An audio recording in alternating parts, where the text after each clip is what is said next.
When I was 22, I met a guy on a dating app named Hunter. We met about 4 times over a month. At first, things went well. The first date was a quick chat at a coffee shop that lasted less than an hour.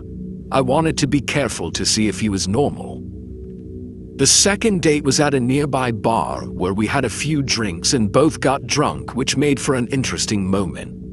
It wasn't until the third date, when we went out to dinner, that I began to wonder if I was really comfortable with his personality. Ending the third date with a kiss, the first and only, made me think that everything was okay. But a few weeks later, the fourth date came around, which was also the last time we went out for drinks.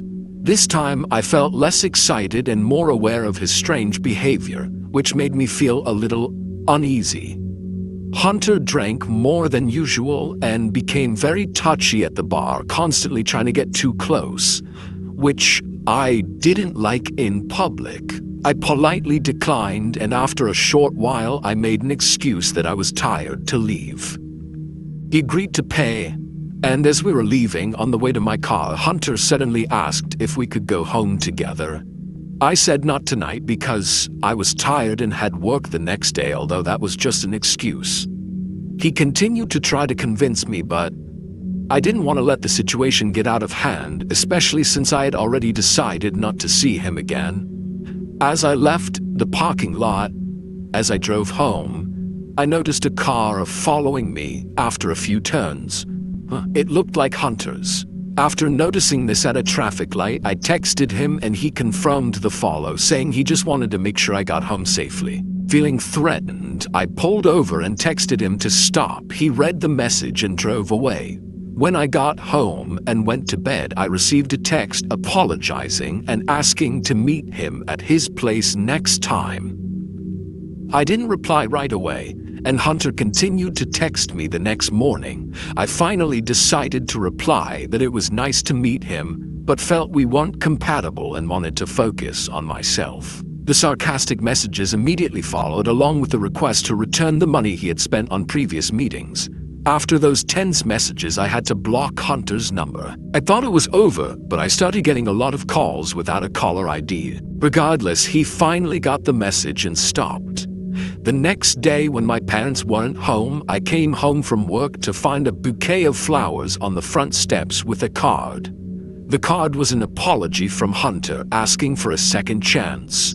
Somehow he knew where I lived, which confused me. He must have thought it would be charming or sweet, but the reality was extremely disturbing. I sent him a long text asking him not to contact me again and never to come to my house, or I would get a restraining order. I blocked his number so I wouldn't get any responses and thought that was the end of it. But I was completely wrong. Not long after, I was home alone at night.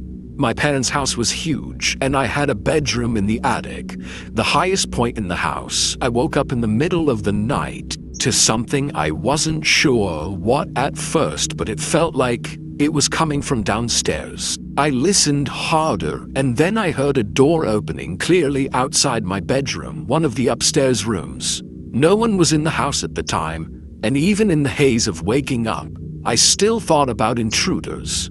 I crawled out of bed and hid under the bed before calling 911. I texted my family to see if anyone was home. Heard some distant noises in the house, then my bedroom door opened. Footsteps came up the carpeted stairs, completely silent after reaching the top step because of the carpet. I heard the drawers next to my bed being opened. I covered my mouth to catch my breath, my heart pounding. I heard a man's voice whisper, "God," which sounded like Hunter. I didn't move and prayed that my phone didn't have any notification. More rummaging followed. He rummaged through my dresser and sat down, causing the bed to move. I could see the outline of shoes under the bed skirt. Even in the dark, it was clear. I had no idea what he was doing, but he sat there for 2 or 3 minutes before getting up and muttering, "Thing." I heard a drawer close and then footsteps coming down the stairs, the door closing and continuing down to the living room. At that point, I immediately called 911, whispering into the phone for safety. I stayed on the line and hid under the bed for 10 to 15 minutes until the police showed up. I met them at the front door, which was nerve-wracking. After letting them in, I told them everything I hadn't told them since the previous call, and they began searching.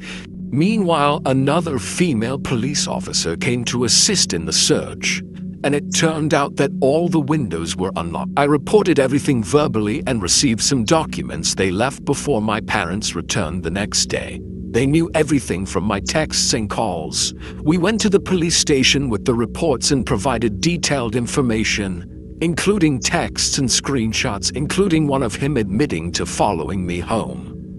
The police said they would investigate, even though there is no clear evidence that he had broken into the house. I felt the case was complicated without any concrete evidence of abuse. However, I was successful in getting a restraining order against him and I was in 6th grade when it happened. It all started the week of Halloween when I stayed after school to help decorate for the school carnival. I usually played with my friends and got pizza for helping. There was another kid who stayed late. I'll call him Chris. During that time, Chris was funny and cute, which made me feel comfortable around him. We got along well until 2 weeks later when a group of girls came up to me with excited faces and big smiles. When I asked them what was going on, they told me that a secret admirer would be texting me tonight. I couldn't deny that I was excited and curious about who it was. That night, as I was getting ready for bed, I got a notification from Messenger, the only app I had to contact my parents when I was alone at home. The message was from Chris, and I suddenly remembered that I had added him on Facebook on Halloween. The message read, "Maya, I need to talk to you." I was worried and quickly replied, "Yes, what happened?" The wait for Chris' message was long, with the typing icon constantly displayed. Finally, his message arrived. I really couldn't have predicted what was coming next. In a long paragraph, he confessed that he loved me and that I had driven him crazy since Halloween. He also talked about how he tried to impress me during recess and improve his soccer skills, but I didn't seem to notice. He was frustrated with being ignored and ended the conversation by asking if I would be his girlfriend. I shivered at every word. I stared at the text for a long time, wondering what the situation was. I barely knew him and we had been apart for a long time. I tried to reject him gently so as not to hurt his feelings. I told him that I just wanted to be friends, but he clearly didn't like that answer. He kept asking why, forcing me to come up with reasons until he finally stopped. The next morning was a nightmare when his friends came up to me and said that Chris wanted to kiss me. He openly told the whole class that he would do it, even if it meant backing me into a corner. Feeling threatened, I decided to report it to the teacher, who advised me to stay inside during recess and lunch, and if he approached me to run straight back to class. This was not enough, so I reported it to the principal and was relieved to receive her promise of action. I lived right across the street from the school. Everyone knew this, including Chris. The following week, when I returned home from school, I had not been in the house for more than 2 minutes when I heard someone knocking on the front door. I looked out the window and saw someone hiding behind a car parked across the street. Sure enough, it was Chris. Mom opened the door and saw a note on the floor, not surprised that it was addressed to me. I read the note, knowing that there was a surprise waiting under the Cadillac in the private lot that belonged to my brother at the time. Mom checked but found nothing until the Cadillac stopped running. Chris continued to harass me through friends, asking me to give him a chance and promised to treat him well. He even took a picture of me walking home, only to realize when he heard the iPhone camera behind him. Every morning I woke up to messages from him saying things like, "Can't wait to see you at school," or "You're gonna look pretty today." The harassment got worse and worse, and I feared for my safety. Finally, I was called into the counselor's office, expecting her to say that Chris was in trouble or that the police were involved. At the time, I didn't think much of what she said because I really trusted her, but looking back, it was crazy and disturbing. That was the wrong thing to say to a 6th grader who was being sexually harassed. especially when she feared for her safety every day. I told my mom everything after I got home from school that afternoon, and she was furious. I was called to the principal's office again later that week, and this time my mom was with me. I remember my mom telling the counselor and principal to do something before anything bad happened to me, and she was upset about how long it took them. My mom ended up warning the counselor never to talk to me again without her. Unfortunately, I don't think the school ever punished Chris, which bothers me to this day. He basically got away with it. One weekend night while my parents were out shopping, I was getting ready for bed after watching a YouTube video on my iPad. Suddenly, I heard a noise coming from my window. On the second floor, this was strange because it was just birds flying into the... I listened more closely and the sound repeated itself as if someone had thrown something at the glass. The incident continued to scare me, and I finally got up the courage to get out of bed to see what was going on. My heart almost dropped when I opened the curtains and looked down to see Chris holding a handful of rocks and looking up. He had somehow found my window. He was about to throw another one but stopped when he saw me. I could vaguely hear him saying something but didn't care what it was. After making sure all the windows and doors were locked, I returned to my room and received a text from Chris, apologizing and asking why I had been avoiding him.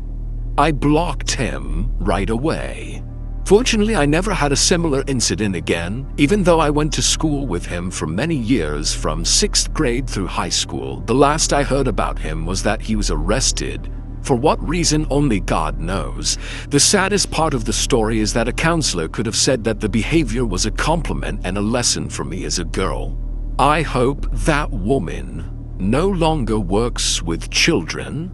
I kept this information as private as possible because this matter was serious and it caused me PTSD, and I was lucky enough to have a few close friends though. But let's talk about girls. Being an introvert made it difficult for me to make friends with them. I lost my virginity at 21. Later than most people, I think at 23 I had made some big changes. I had moved out of my parents' house and had been working a well-paying job. One day, while swiping on Tinder, I met a pretty cool girl who I'll call Emily. We went out to a nearby restaurant for dinner.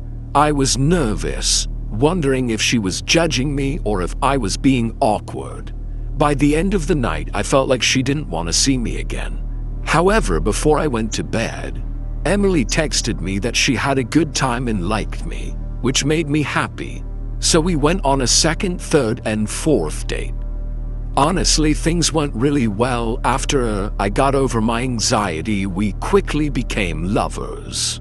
But the honeymoon phase doesn't last forever. When you first meet someone, you're always excited when they text or call. Over time, I started to feel like she was texting me too much, asking me questions about my whereabouts and activities. One day, while we were sitting on the couch, she asked to share our location, and I was pretty upset about it. Even though I had nothing to hide, I still felt uncomfortable doing it. After a few months together, things started to get worse. Emily kept asking why I was at Phil's house and not responding to her texts.